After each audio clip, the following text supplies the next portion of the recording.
for today's Bible trivia mao kini. Kinsa katong magtiayon nga namatay human nga ilang gidinay ang halin, ilang gilimod ang halin sa ilahang kaptangan o yuta nga gisaad nila nga ihatag sa church human kini mahalin.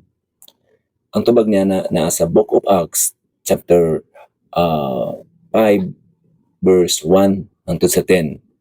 Si Ananias ug si Safira nganong namatay man sila human nga gidinay nila ang halin sa ilahang yuta. Mao kini atong basahon aron mahibal-an ninyo mga higala.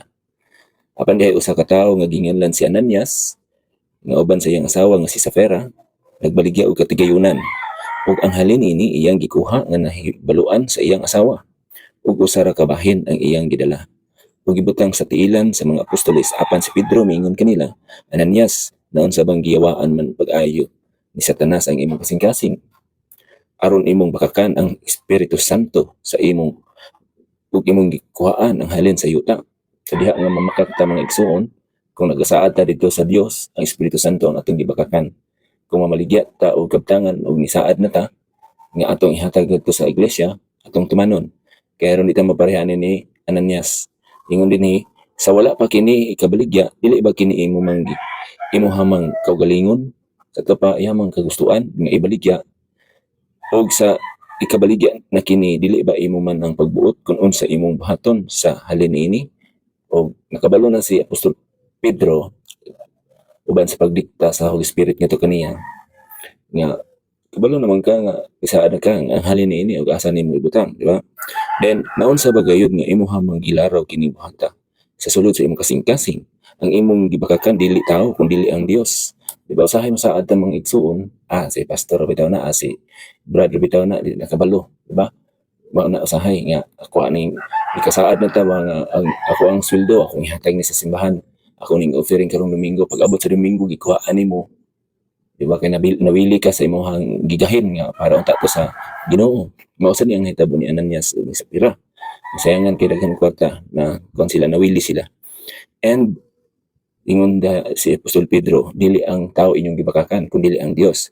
Og sa pagkadungog ni Ananias niining mga pulo nga siya nahilukapa og nabugtuan sa ginhawa.